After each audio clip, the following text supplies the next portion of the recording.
Како мала, да, сакав да бидам водителка, односно да бидам телевизиска презентерка, не да бидам новинарка, затоа што и воопшто не знаев што значи тоа, нели да бидеш новинарка, меѓутоа да бидам телевизиска презентерка по желбата на татко ми, ја остварив неговата желба, забен техничар да бидам, затоа што имав и успех 5.00 и беше многу лесно таму да се запишеш, така да по негова желба се присели во Скопје.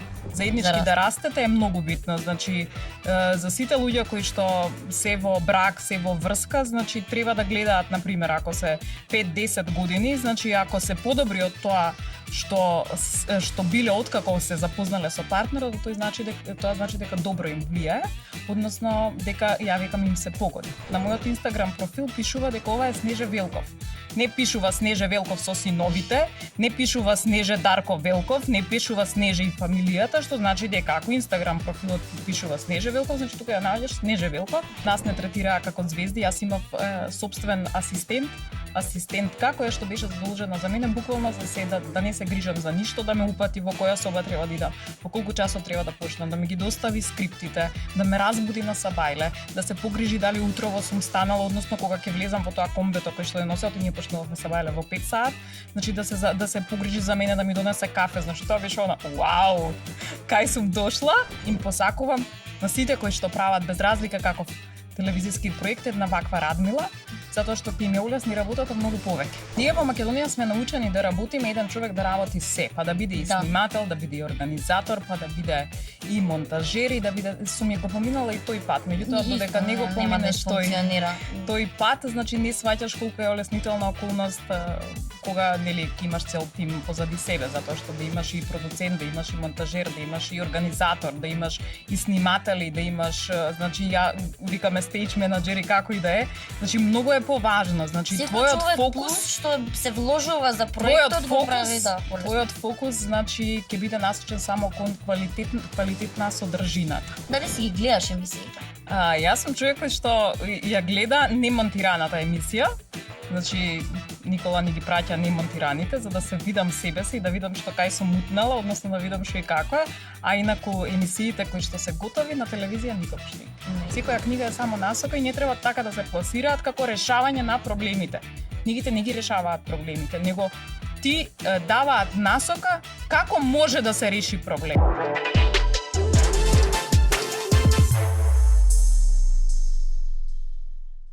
Здраво на сите, јас сум Михаела Трајковска и вие го гледате подкаста Се.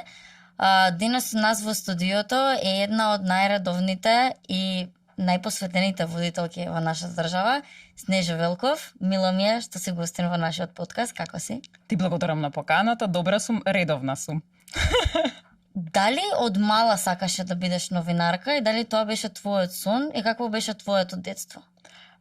Како мала, да, сакав да бидам водителка, односно да бидам телевизиска презентерка, не да бидам новинарка, затоа што и воопшто не знаев што значи тоа, нели да бидеш новинарка, меѓутоа да бидам телевизиска презентерка. Да, на самиот старт се поистоветував со оние кои што ги читаат најавите на програмата на тогашната МТВ, затоа што уште од мала бев свесна дека мора да се поминат одредени скалила, односно дека прво треба нели да одиш таму да читаш најава, па да видат каква ти е дикцијата, па дури понатаму нели да бидеш водителка и да можеш да викнеш и гости, да можеш да најавуваш програма, односно да можеш да водиш фестивали и така натаму.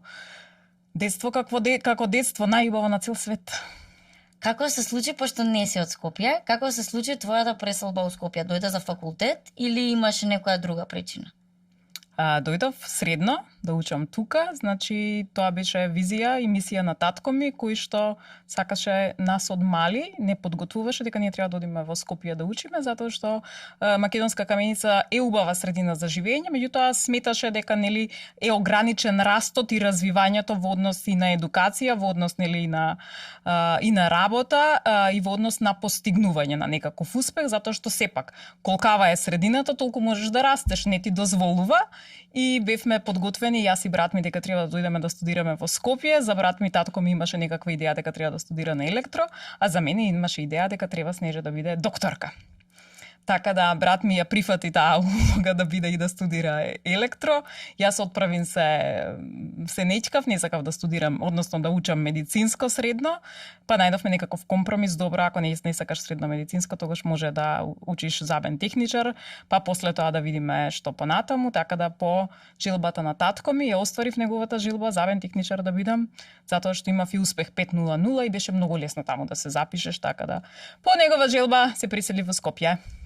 И како од забен техничар стигна до водител? Ами, све има тука, овој устниот апарат, тоа е тоа зборењето, све се врти околу устата, така да, значи, бев забен техничар, а после тоа отидов да студирам јазици. Значи, прво да си ги средам забите, па после јазикот и после да излезам, нели така, и да почнам да зборувам и со заби. И кој го примети твојот талент, за да ти рече, која беше твојата прва работа како новинарка или водител? Значи, јас мислам, не реков, како да ти кажам, не бев од оние кои што чекав да ме откријат, него во суштина јас и се понудив да отидам некаде да работам во македонска каменица, постоеше радио Sky, во кое што бара деца кои што сакаат да водат детски емисии, и јас и се пријавив и си отидов, и тоа е тоа. Така да, јас отидов.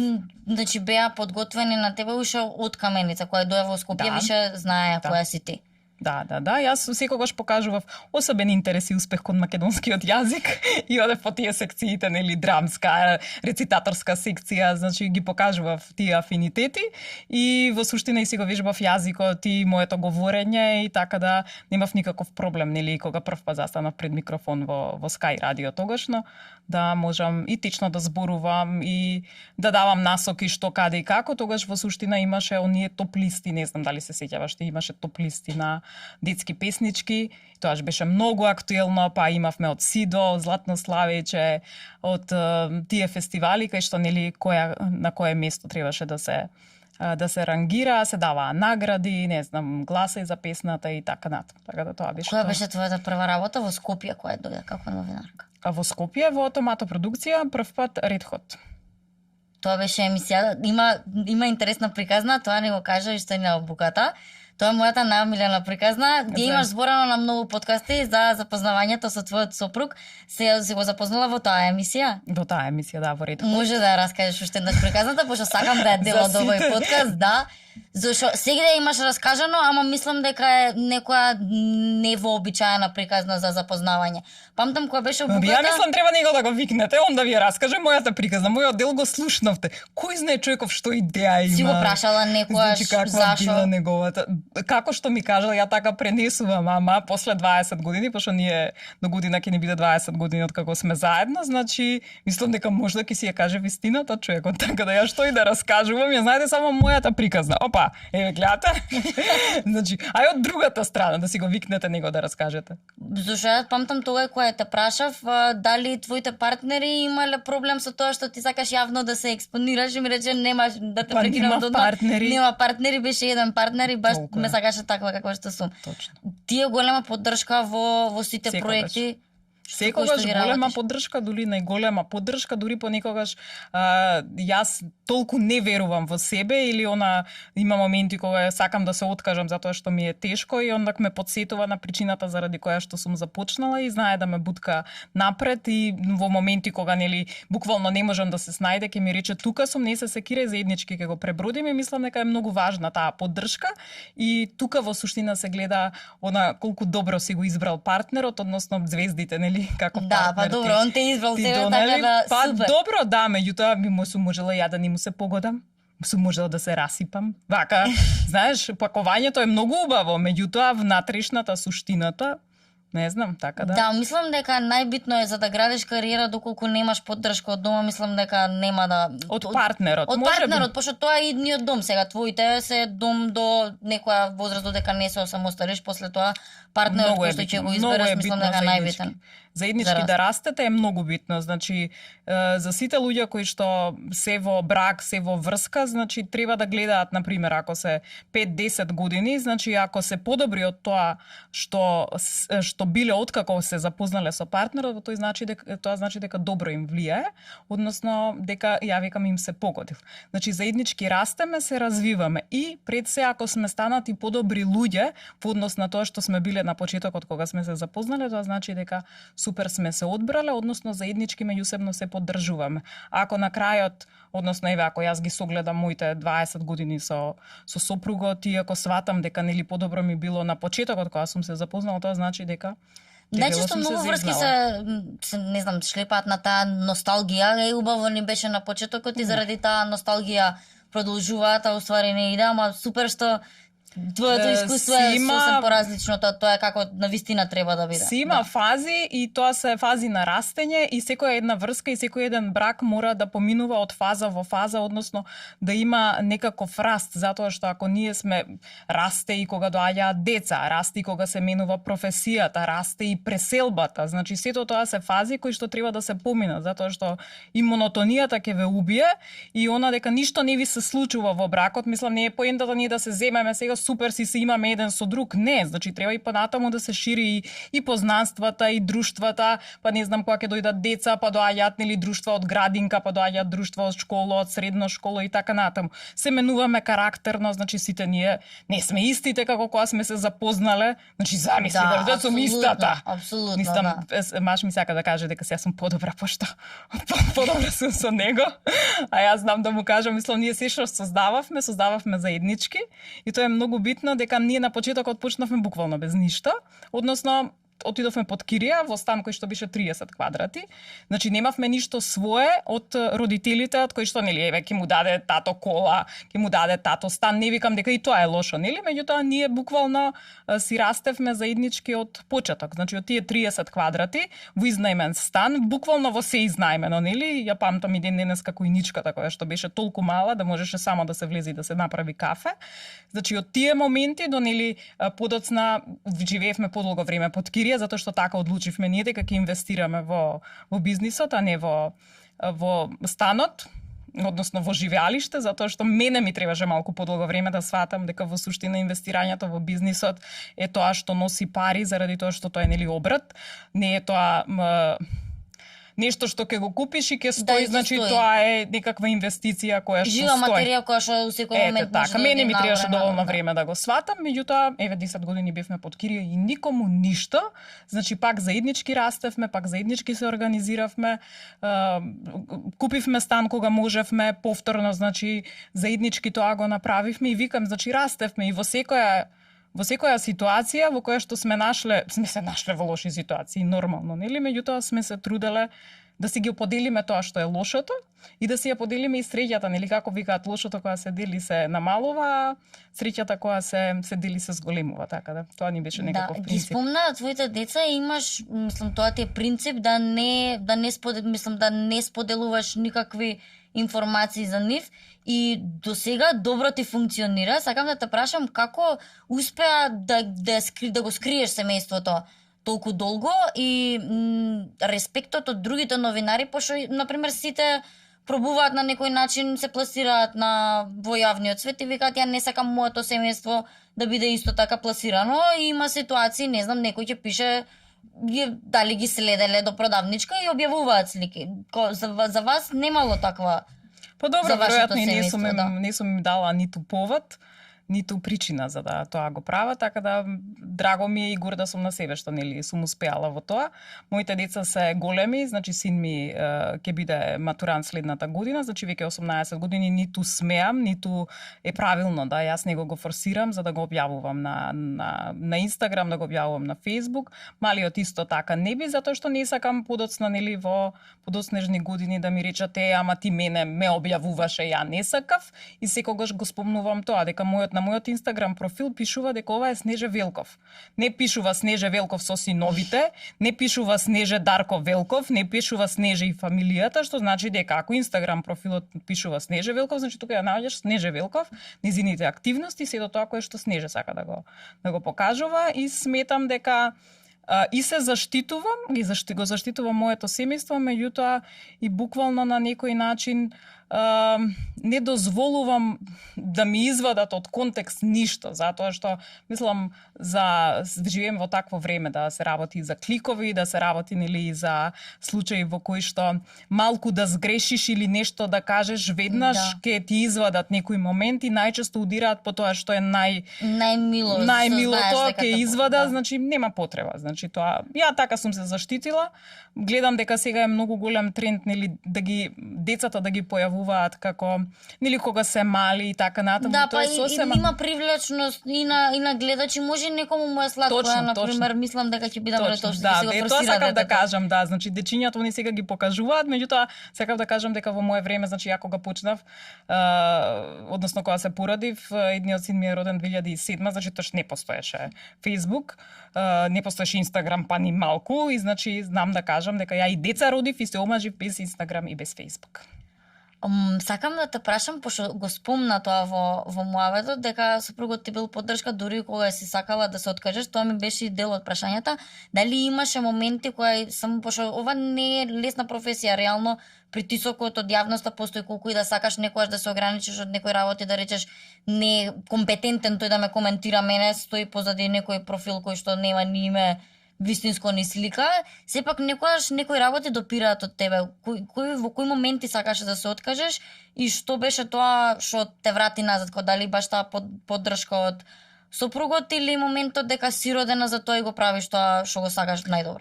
Јас одлучувам да се откажам во тие моменти, некога ми е тешко кога не гледам доволно задоволство таму, односно не знам сега дали е тоа нешто добро или е лошо, например кога ќе достигнам одредено ниво и кога ќе видам дека тоа функционира, односно дека сум успеала во тоа, ја викам добро, доволно ми е толку.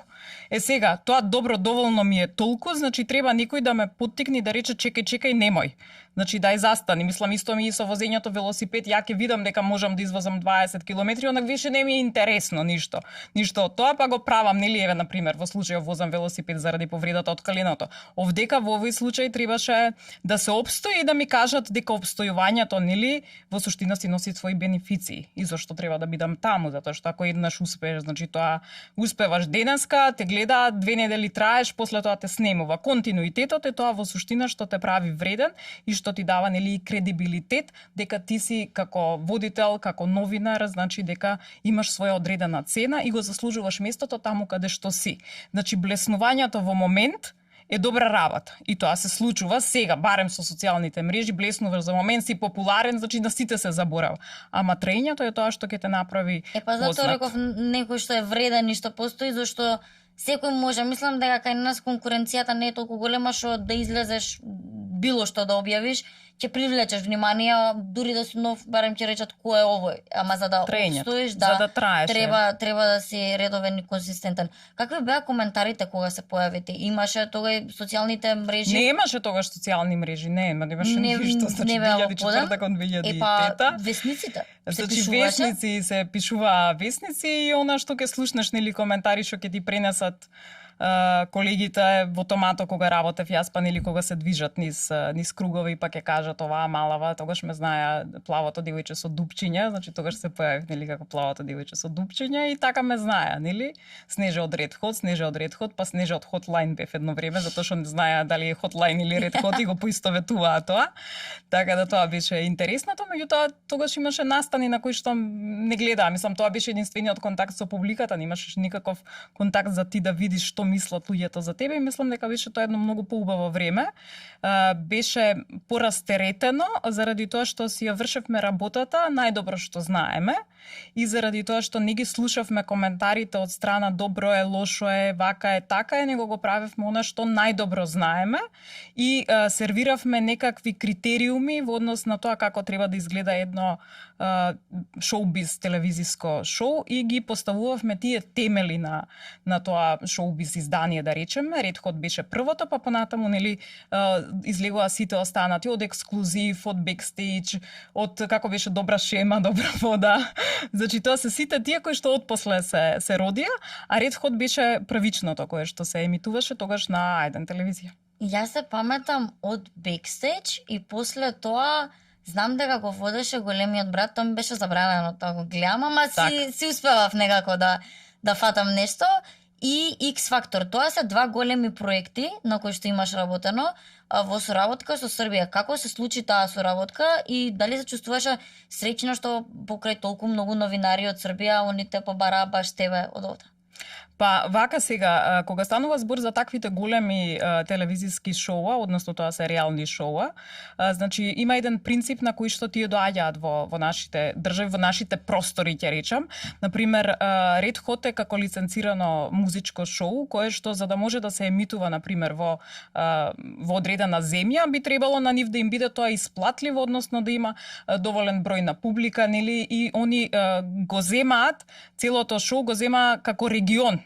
Сакам да кажам, значи регионално да се емитува. Тоа значи и Хрватска, и Србија, и Босна беше, Црна Гора не знам дали беше, значи како такво го зима и им ја даваат таа лиценца. Лиценците обично ги добиваат телевизиите, што значи дека јас тогаш работев во Сител телевизија, значи телевизија Сител си праќаше одредена сума за лиценцата за да може да се емитува тоа шоу, при што значи со договорот следуваше дека освен тоа што нели ќе се емитува, треба да се донесе и водителка од Македонија која што таму ќе биде, затоа што беше правилото дека ќе има и водител од Хрватска, односно дека ќе има и водител од Србија. Така да така влегов и со Big Brother со тоа шоу. Значи како водител од Македонија беше и Лила, беше претходно пред мене, така да и Лила беше дел од Big Brother. Многу сум била мала, најверојатно затоа не се сеќавам на неа. Еве добро, и тоа се пак никакви стандарди, никакви почитоци на сегашниве реални музички шоуа, односно реални шоуа кои што за жал веќе преминаа во вулгарност и во нешто сосема поинакво од она што беше Big Brother, од она што беше Survivor, пошто се тие од истата лиценца, значи на шоуа кои што имаат одредени стандарди за да може да се емитува едно шоу, мораат да се исполнат одредени стандарди, одредени услови. X Factor беше интересно тоа што првата година се снимаше во Pink телевизија и тоа беше така добро смислено на Желјко Митровиќ, значи на собственикот од Pink, кој што им дозволи нели X Factor да се емитува на Pink, иако тогаш беше вау, чекај како сега на Pink се занимава со друг вид на музика, како е возможно такво реално шоу музичко нели да се емитува на Pink. Меѓутоа ќе ви кажам и зошто тоа одлучил да го направи Желјко Митровиќ, но да ја довршам приказната дека првото емитување, односно првата епизода, ние буквално беше спремно. Студиото, значи тоа е истото студио во кое што сега се снимаат Пинк звездички или Пинк звезди, тоа е значи све истото со оние столиците што се креваат, чисто да знаат, тоа е идентично. Сега не знам дека го нема више. Го нема, да, меѓутоа постоеше. Да, IDJ се друга продукција, мислам дека си нема врска со тоа, ама некои од овие надпреварувачите беа во IDJ, затоа ги поистоветив како слични. Да, значи кога првата епизода кога требаше да се емитува, буквално беше се спремна, чи можете да замислите колкав број на надпреварувачи имаше, затоа што се одеше по сите држави, они одбираа надпреварувачи, тоа беше првата кај што требаше да настапат пред судиите, тоа е некаков прв елиминационен круг.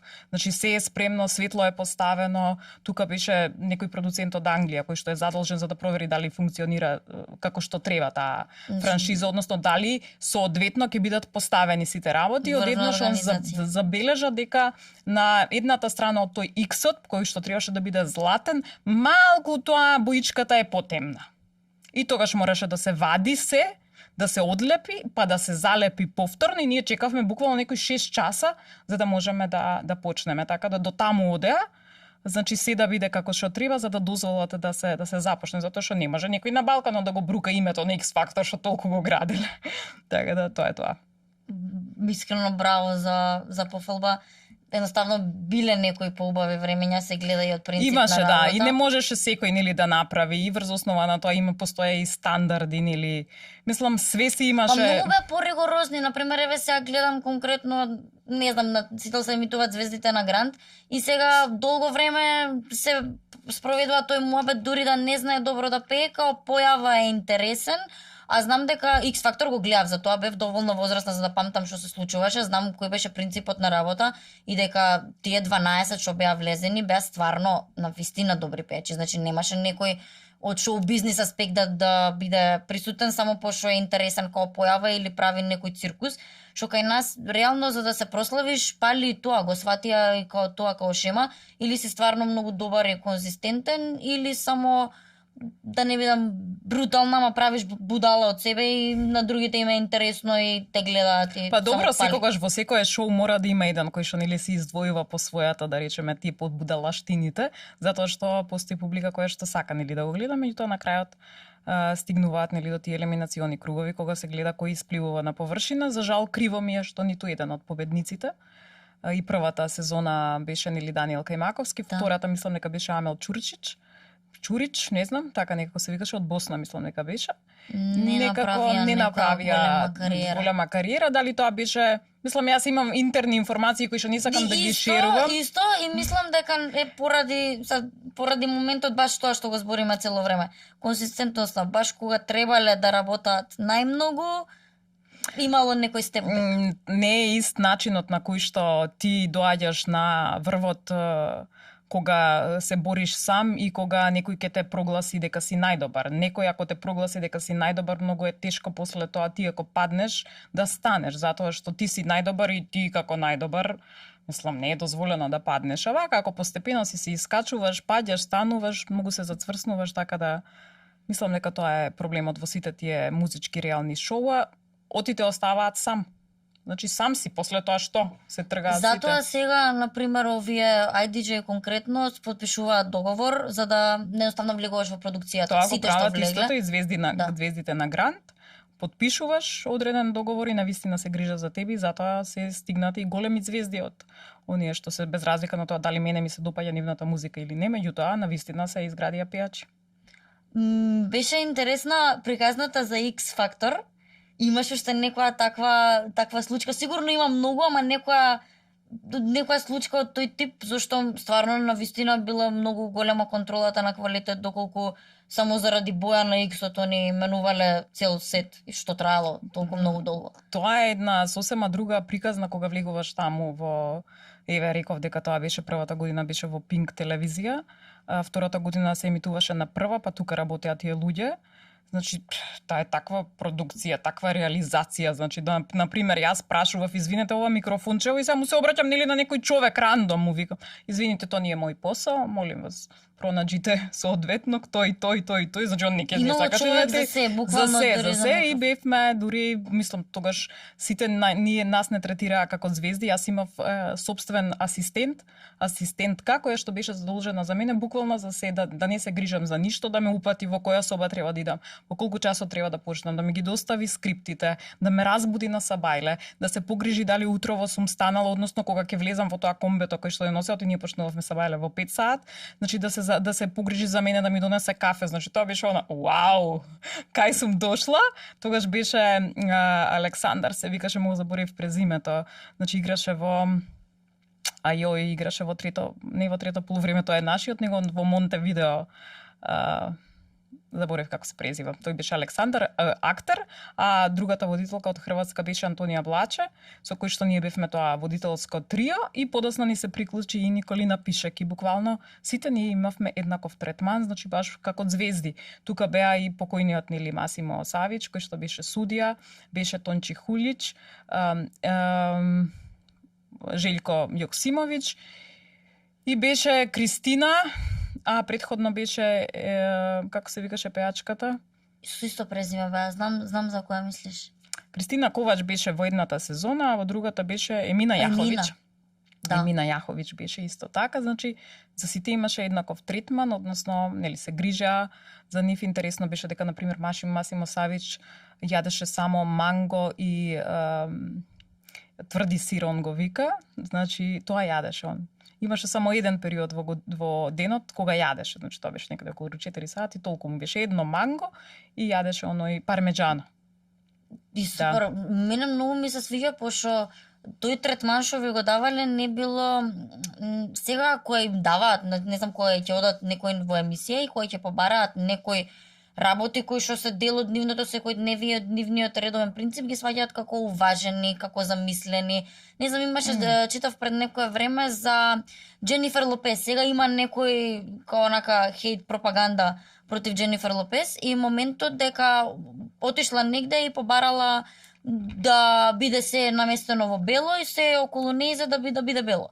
Што за мене не е некоја, ко знае какаво големо барање, Значи не се тоа барање, поинаку Да. се толкуваат работите, ние нели знаеме да кажеме изволева или па што се замишља, не, туку продукцијата само одлучува дека јас ќе ги створам идеалните услови за да ти го дадеш максимумот од себе. Да сакаш за да да си подоцна, таму присутен, за да подоцна не ме обвинуваш дека извинете, ама јас сакав ова да јадам, ама вие не ми го донесовте или не дојде на време комбето, па ја каснев, затоа што ако не е поставката како што треба, тоа значи дека ќе се касни со се останато. И мислам дека тоа е многу по лесната варијанта да ги овозможиш, односно да ги исполниш барањата на секој еден, за да подоцна ти биде полесно. Све ти е исполнето, си има тајминг, се е тоа така и вака, и онда полесно ти што ќе се замарам јас сега, дали имал манго Масимо Савич донесена, му е цела гајба и се знае дека ние снимаме цела недела, он има 7 мангоа, како и да се вика, значи за целото тоа снимање. Значи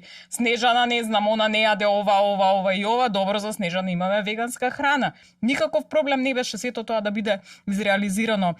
Учесниците се знаеше каде спијат, се знаеше во колку треба да станат, каде треба да дојдат. Си го знаеа редоследот. Тоа беше се така добро организирано, за да на крајот реализацијата, во суштина таа постпродукција, биде многу полесна. Мислам дека и односот на жирито према надпреварувачите беше многу културно критички, да речам. А се е тоа скрипта. Значи се тоа скрипти, се тоа напишани работи во кои што мислам начинот на кој што они ќе го изговорат секако е на нив, затоа што не е исто кога ќе го изговори Масимо Савич и кога ќе го изговори Желјко Јоксимовиќ, меѓутоа ако ги гледате, се работи по скрипта во секој еден X фактор, односно ја имам таленат како и да се викаше понатаму, нели? Гледате дека судиите речиси наликуваат еден на друг. Секогаш постои една млада, фина, згодна која што нели е тука. Мислам анализирајте ги, ќе видите дека се така. Има еден строг талент и исто е, отприлика. Има еден строг кој што нели е строг, меѓутоа е правичен, има еден кој што е секогаш мрчатор, така да се е тоа по скрипта и не случајно успеваат таквите шоуа, затоа што тоа е скрипта која што успева. И нема зошто да го менуваат или сега некој тука да им го расипува оној просекот. Сите останати реални шоуа кои што постојат музички тука немаат скрипта, они си тераат по свое. Па заради тоа понекогаш нели менуваат судии, менуваат студија, менуваат ова, менуваат она заради малце ко селска кавга кај што више не се знае кој Ама затоа што немаат нити скрипта, викање. нити сценарио, тоа што сакав да ти кажам, значи, они за да привлечат внимание, X фактор цело време го има истиот нели оној бренд идентитет, значи тоа е X-от стои тука и тоа е тоа, значи и не се менува ништо, стојат судиите напред, не се менува ништо. Ако гледаш на Гранд звезди, они менуваа, па се отвараат зидови, па се затвараат зидови, па беше напред, па беше назад, па значи за да привлечат внимание, што значи дека не им успева концептот како што е поставен, туку они мораат постојано да менуваат за да привлекуваат публика. Тоа е тоа. А има пишано, мислам се знаеа карактерите и само најдоа добра добар глумец за карактерот. Не се тоа добар глумец. Мислам глумец, така го кажав, тоа кога си го имаш кастинг буквално се прави кастинг.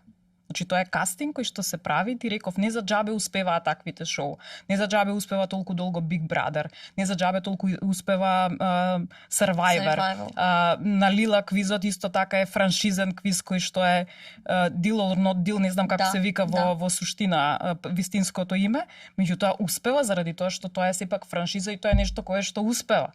Значи, не се случајно тие успеси. Master Chief исто така е лиценцирана програма, да речеме лиценциран продукт. Значи, сите останати кои што се проба, ќе видиш. Да, тимот кој што успеваат, победува не се менува, да. Ја имам талена, се уште постои во Хрватска. Кај нас X Factor не постои од некои други причини, а инаку за X Factor сакав тргнув да ти кажувам за Желјко Митровиќ, значи кај него ништо не е случајно.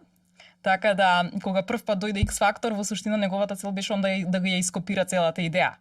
Значи, ние бевме X Factor таму, за да он подоцна, веќе следната сезона се ги направи Pink звезди. Да. Меѓутоа, затоа што нели не можеш да ја ископираш комплетно целата идеја, па он нешто зема од The Voice, исто и The Voice е наендемол на таа продуцентска куќа. И тоа е скриптот франшизна.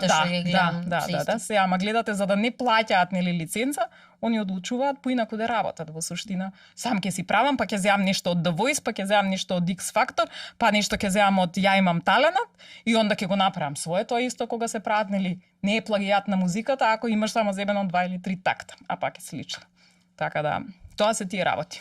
Добро и моди, за сега добро и моди, са квалитетот е изгубен, уметноста негде е изгубена, ама со тоа се менува и таргет групата, например, многу луѓе што гледале. Нормално, не таква, нормално. Да, X Factor сега не гледаат. Поинаку е кога ќе му го дадеш она најдоброто и после ќе му ги спушташ критериумите и веројатно и за тоа се губи и публиката и гледачите и кога ќе го навикнеш на арното, сега ти да го вратиш пак си го навикнал да јаде бифтек, сега му викаш извини ќе јадеме пилешки стек, вика не.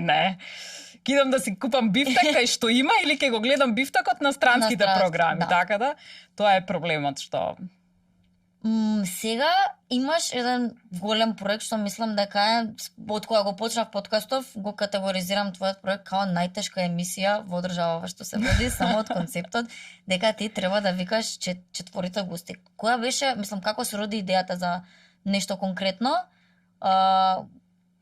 Идејата тлееше, идејата е моја, значи идејата тлееше многу долго време, меѓутоа веројатно требало да созрее.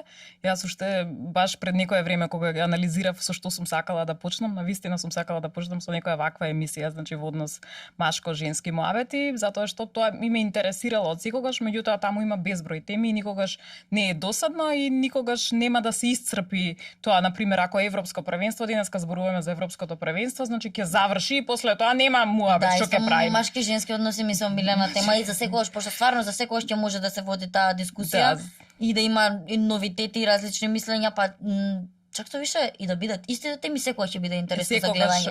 Иста тема со различен човек, различни одговори ќе добиеш и различни заклучоци, така да тоа е она основата по која што се водев и сакав таква дебатна емисија во која што ќе можеме да ги издискутираме работите и да се искараме. Туку јас сакам да кажам дека тоа е ментална една гимнастика во која што можеме да размислуваме, да споделуваме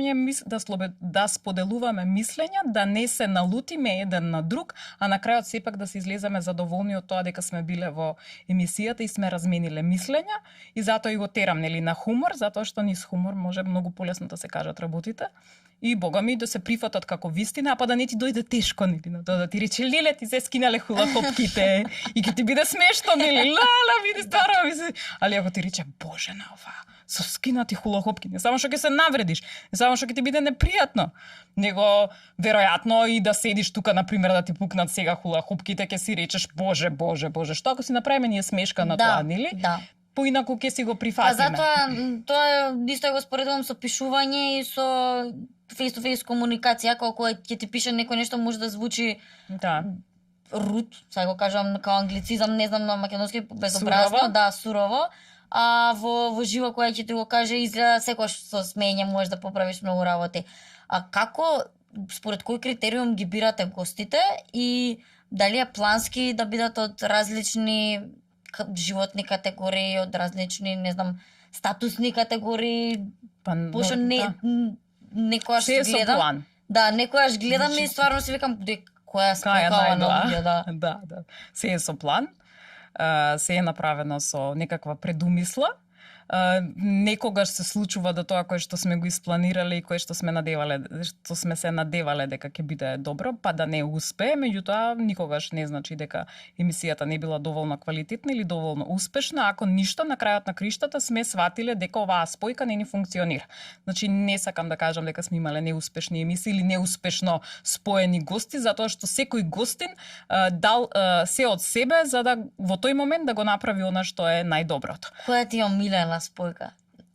И за која спојка си била најскептична, а испаднало баш? Мама, се случуваат многу интересни спојки, например, мене ми се многу интересни кога ќе се спојат четворица мажи, последнава епизода беше таква, кога зборувавме со четворица мажи, зборуваа на женска тема, односно за бременост, па ги прашав колку се здебиливте во бременоста и така натаму, значи тоа се, викам, кога мажите одговараат на женските прашања, па во тој случај добиваш други одговори, кои што нели од жена, ќе ги добиеш сосема поинаквите, затоа што ние поинаку и размислувам, меѓутоа и кога најубави ми се тие моменти кога ќе кликнат еден со друг самите гости и сами меѓусебно ќе си се рчкаат, ќе си се закачаат, па јас само седам на страна ги гледам или она ќе го палам огинчето плюс и тоа е многу убаво.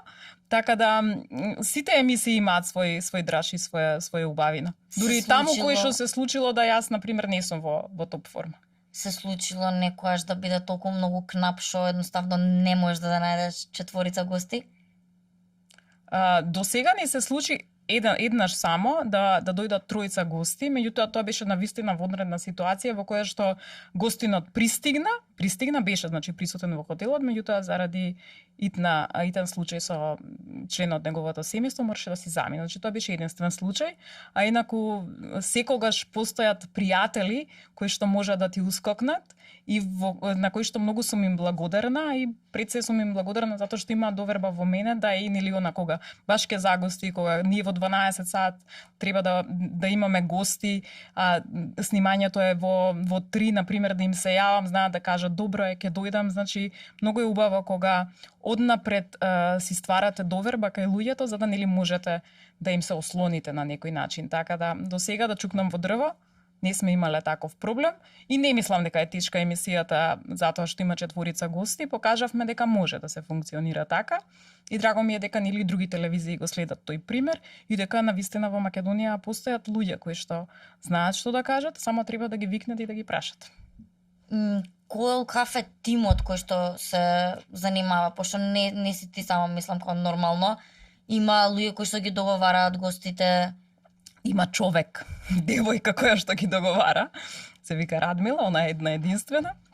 Така да, таа жена е, јас сакам да кажам дека е измај и таква трпеливост и со таква енергија она настапува кон гостите и буквално го прифаќа и одбивањето, а и одговорноста која што има кон тоа дека тоа е нејзина задача да го договори гостинот, навистина е на највисоко можно ниво и нели понекогаш јас знам да ја смирам да речам во рета знаеш ке најдеме или било како, меѓутоа нејзината одговорност и сваќајќи си го тоа како вистинска обврска и како нејзина задача дека мора да го потврди гостинот, значи ја прави неприкосновена во нејзината работа. Така да им посакувам на сите кои што прават без разлика каков телевизиски проект една ваква Радмила, затоа што ќе им ја улесни работата многу повеќе.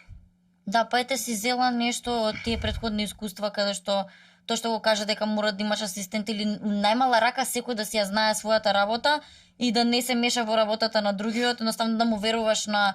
Мислам, тоа е мојот принцип на работа, кога ја би работела било кој проект, би сакала да има некој што толку многу нема да знам ништо за неговата работа, што само ќе му верувам, зашто не знам, како почнам да ти се мешам, стварно ништо не знам.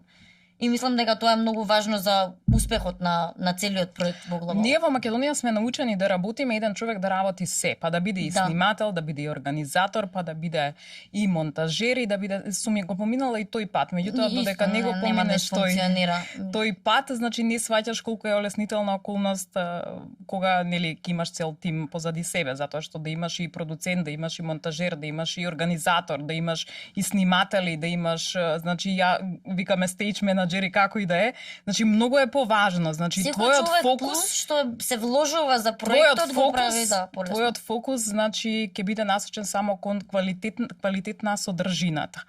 А од друга страна да речеме многу е важно да имаш и луѓе на кои што ќе им веруваш кога нели треба да се исече таа содржина за да се пласира во самиот медиум и во тој случај треба да имаш човек кој што ти е од доверба за да знаеш дека тој навистина ќе го извади она што е најдоброто, затоа што јас сум врзана, односно емотивно ги гледам работите, па мене и ова ми е битно, па и ова ми е битно, па и ова ми е битно, меѓутоа тој со доволно искуство, значи го анализира тоа од аспект на гледач, затоа што ние сме малку поразлични, јас гледам од аспект на автор на емисијата, а не од аспект на гледач, затоа што многу често кој што ја мислам дека боже, некаква смешка сум смислила, сега сите ќе се смеат и онда идеш и ја кажеш и ти викаат боже, кај ти, значи дали си нормално со смешкава или она ќе ја кажеш и си викаш боже што кажеш. Никој не се насмее. Ама тоа се случува затоа што сме субјективни и затоа е многу добро кога има тим или кога на пример ќе ти ги коригира работите, кога ќе ти каже мислам дека ова не иде така, затоа што во мојата глава тоа звучеше поинаку, ме разбираш. Ја многу сакам да си се смеам, ја некад мислам дека дури сум и нападна со моите смешки, пошто се многу смешни. Мојата глава се многу смешни, јас си се смеам, да. И некој може се смејати од култура зашто јас се смеам или се ме смешно како се смеам. Кажи еден вид сега да се насмееме, ајде. Па рече смешка една. Не, ја општо си мислам муаветот што си го правам паралелно у глава за нешто и само нека ќе се насмеам сама со себе пошто ќе ми текне на нешто друго и сако го кажам на глас нема ни да е смешно и ќе ми речам зашо ова уопште прави муавет сама со себе. Арно ли е девојчево? Да, ама не мора да си го има тој таа селф-рефлексија. Го правиш тоа после секоја емисија, дали си ги гледаш емисиите? Јас сум човек кој што ја гледа немонтираната емисија. Значи, Никола ни ги праќа немонтираните, за да се видам себе си и да видам што кај сум мутнала, односно да видам што и како е, а инаку емисиите кои што се готови на телевизија никогаш не ги гледам. Ја мене ми е најтешко, ја првиот подкаст го изгледав, мислам, више кој ќе се пушташе по некое време, овде го чувствував као тежина, викам не ме молам, и на дома им го пуштев на сите, им го наместив и им реков плей од кој ќе се качам горе, значи да не си го слушам гласот, пошто ја вака зборам цело време. И кој ќе се слушам на микрофон, викам леле греота што треба да слушате вие као гласов. Во мое присуство е забрането да ја гледаат емисијата било кој да ми е, меѓутоа на драго срце, значи ја делам емисијата, ја споделувам и драго ми е нели кога и моите ја гледаат и кога ќе ми стигнат во недела после таму 5:30-6 кога ќе ми стигнат нели информациите, вака беше, така беше, но сметам дека порано сум сметала дека не треба да си ги гледам емисиите, но мислам дека треба да се гледаат. Затоа што на тој начин многу работи кои што не ги сваќаш по некое време, да. Мислам дека може по некое време кое ќе пројде многу време, ќе се сменам доволно само за да се дислоцирам толку од тој проект што више не ме тангира, значи сум пораснала многу поише од тоа за да можам да го гледам и да речам да ова беше лошо, ова може да се поправи, ова сум го поправила и така, ама у моментот кој на пример не знам премиерата не можем. Може само да изгледам на мјут за да видам дали изгледам добро на камера и после тоа не сакам не би било мене никогаш битно ја колку добро. Мислам сакам да изгледам нели нешто да ми смета ова она, ама на пример до толку многу да се заморувам како изгледам не ми било никогаш она не ми на прво место. Сакам да изгледа добро. Добро, да. Меѓутоа знаме и колешки кои што нели сакаат секое влакненце да биде на место, па вака поснимиме од оваа страна. Јас тоа секогаш сум го сметала како некаков притисок, значи дополнително и ги види ова видиона или се случува со колегиве на крајот од ова да им кажеме дечки не видовте дека тука Карминот ми е и се шо не бил. Здрави живи, тоа е тоа се десило, мислам. Ама ја така сум одлучила дека многу повеќе ќе внимавам и ќе ми биде важно тоа што го зборувам отколку тоа како изгледам. Така да, тоа е тоа. Ова го има кажано и писатели дека не си ги читаат своите книги и дека меѓусебно како колеги ретко се читаат. Ти читаш многу и споделуваш за тоа кој ти е омилен жанр и што би ми препорачала, пошто ја многу сакам да читам, ама кога ќе влезам примеру просветно дело, има многу книги и сега ги читам од позади како кратка содржина и мене ме примамува секоја книга, а стварно за книга треба време, зашто јас не знам може да изгубам по 2-3 сати да читаш и едноставно да си ги визуализираш работите, пошто за разлика од филмот нели ти дава слобода да си го визуализираш ликот на кој начин ти сакаш. И сакам некој кога ќе ми препорача книга, пошто му верувам и ќе ја прочитам баш пошто ми ја препорача. Венко Андоновски земја последната книга, значи Папакот на светлината, значи прочитај ја. Значи Венко е секогаш инцидентен во однос на своето раскажување, затоа што кога мислиш дека си сконтал дека ова е тоа, во одеднаш доаѓа нели нов момент, нова реплика те вади нели од колосек, меѓутоа никогаш не му се досадни книгите за да нели оние дебели се како романи, меѓутоа се доволно кратки по содржина за да ти го задржат вниманието. Јас неговата книга последната, значи што ја прочитав, значи тоа беше 3 дена, ја не можев да се одделам од тоа. Така да прочитај ја, значи. И си ја мислиш после тоа. Да. Живеам уште у книгата, да. Да, тоа е нешто. Популарната психологија, мислам дека ја надраснав да речеме на некој начин, затоа што сите ние во еден период од животот имаме потреба од онаа популарна психологија, односно од она мотивирај се, можеш ти, единствен си, реши ги проблемите, направи вака, направи тоа онака. Тоа функционира. Се премина на видеа како на Reels, мене ми излагаат многу такви. Меѓутоа мислам дека малку и забегуваат, затоа што премногу се оди на тоа, премногу, а не се гледа нели таа позадината на целата суштина. Сите оние кои што се нели мотивациони говорници, кои што ги кажуваат и промовираат јас сум од ова, јас сум од она, во позадината на неговата структура стои дека он сака да си ја продаде програмата, односно дека сака да си ја продаде книгата, така да тоа е многу повеќе маркетиншки, дури нели постои цела наука за маркетинг, значи неуромаркетинг се вика, во кој што точно знае која светлина, кој мирис дури ќе привлече внимание, ќе направи, така да не мора да им верувате на сите, меѓутоа читајте ги книгите за да видите што функционира кај вас, што не функционира кај вас. Сите не постои ни една лоша книга, заради тоа што лошата книга ќе те научи дека не е за тебе и дека тоа не функционира за тебе. Така Добрата книга за секој искуство, така си го гледам дека и не мора леле прочитаја книгата како беше калуѓерот кој го продаде своето Ферари, Робин Шарма. Значи Робин Шарма има еден куп на книги кои што е добро да ги прочитате за да си извлечете тоа што на вас ви одговара. Меѓутоа дека ако ја прочиташ книгата, од утре ти ќе станеш богаташ и од утре све ќе ти се отвори, не. Исто како што на пример ако читам ја упатство за возење на точак, утре ако се качам на точакот дека ќе можам да возам. Треба многу падови, многу или за воспитување на деца, ако ја научам целата книга, дека ја од утре детето мое ќе го воспитам и оно ќе стане Ајнштајн. Не. Значи, тоа е само насока. Секоја книга е само насока и не треба така да се пласираат како решавање на проблемите. Книгите не ги решаваат проблемите, него ти даваат насока како може да се реши проблемот. И одредена перспектива, мислам дека многу различни типови на различни луѓе може да се пронајдат во едно нешто и секој да се го интерпретира на негов личен начин, на начин на кој што некоја случка е поврзана конкретно со неговиот живот. Кога спомна маркетинг, пошто јас студирам маркетинг и ми е интересно, ти го проверив LinkedIn профилот и има дека века покрај тоа што си TV хост, дека си и маркетинг менаџер и пилатес инструктор. И сега од тие три професии, која ти е омилена? Знам дека е пребрутално, ама би те прашала ако можеш да издвоиш една, кога да можеш само едно нешто да работиш, што би било тоа? Секако дека тоа ќе биде водителството. Меѓутоа, оваа другава професија што ми е, значи маркетинг менаџер, таа е онаа која што е основата и која што ги носи парите. Така да, ако треба да ми речат Снеже, за да преживееш која професија ќе ја одбереш, тогаш ќе биде таа професија. Затоа тоа го правам, мислам дека во моментот си имам една работа за финансиски средства, и тие финансиски средства ги усмерувам на тоа што го сакам.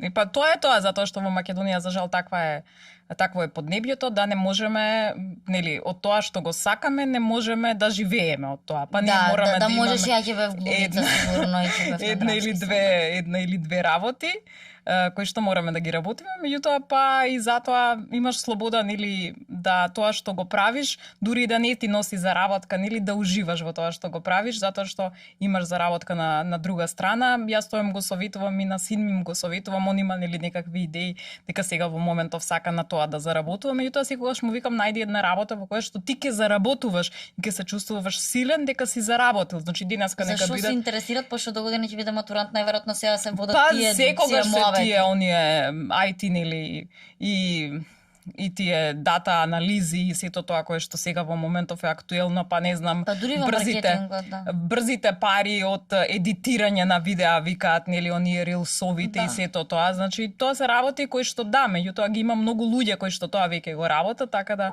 знам да го советувам, нели, подобро да работиш нешто во кое што ќе бидеш поуникатен и да го изодиш потешкиот пат отколку, нели, целата маса кај што оди, ајде и ти таму, и секако дека ако си некаде кај што има голем број на луѓе кои што веќе го работат тоа, дека таму не можеш да имаш голема заработка. Например, ја го насочувам, му викам, биди маженски инженер, например, нема такви многу кои што студираат сега. Да бидеш доктор секогаш ќе биде актуелна како професија. Значи, сега вие ако сите одите на финки и ако има хиперпродукција на таму, на такви луѓе, значи ќе падне. Редицата имаше слики, редицата од финки, са ја некој што ги познавам. Значи имаат, не знам, онака двојка математика и си на финки и очекуваш само одеднаш да почнеш, ама не фронтенд, тоа е полесно. Да.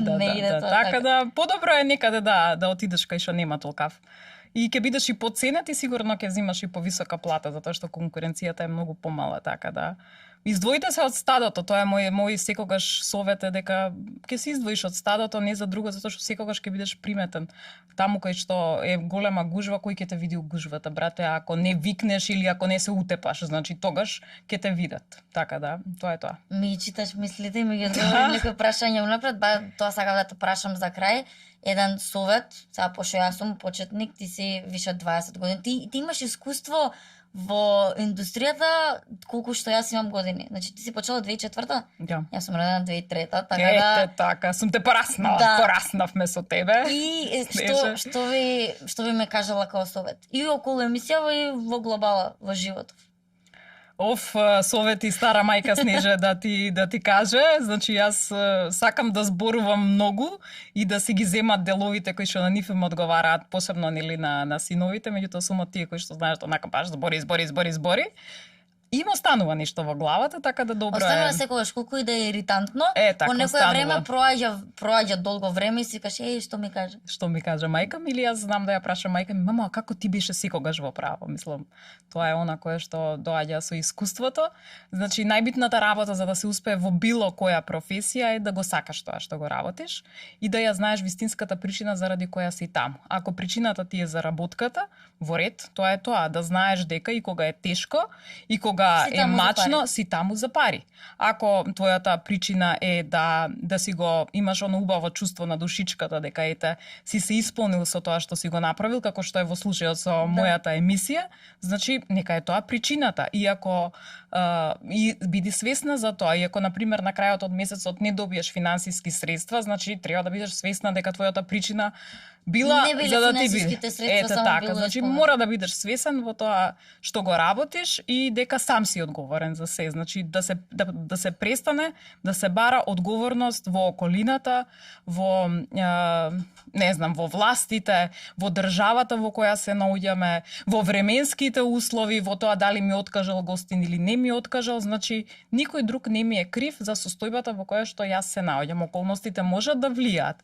Меѓутоа, начинот на кој што јас ќе реагирам на околностите е најважната работа. Ја више верувам дека се случува со причина, пошто ја никогаш немав договорено до сега гостин и да биде баш тој гостин од почетокот. Првата никому замисла, ништо. да, се менувале по тројца, четворица, пети на крај испаѓало најдоброто. И мислам дека се десило со причина. Како јас што сум ти се погодил? И па тоа супер може да се зезам секој. Не.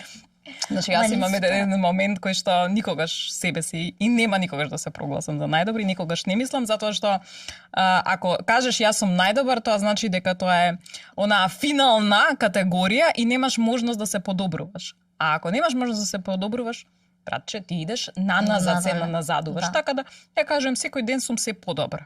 И онака ќе ме прашаат, чекај Снежа, шо ти е? Ништо, бе, викам, дечки, не ми е, само секој ден сум се подобра. Ама болна ли си? Бе, не сум болна, викам. Ама јас сакам секој ден да видам се подобра од тоа што сум била вчера. Па тоа е единствениот начин за живот Ќе и се раст. стремам кон тоа. Да, така. Мило ми е што ми беше гостинка. Ти благодарам многу. Се надевам дека ви се свиѓаше епизодата. Доколку ви се свиѓаше, ставете лайк и сабскрайб на каналот на zse.mk. Имајте убав ден. Чао.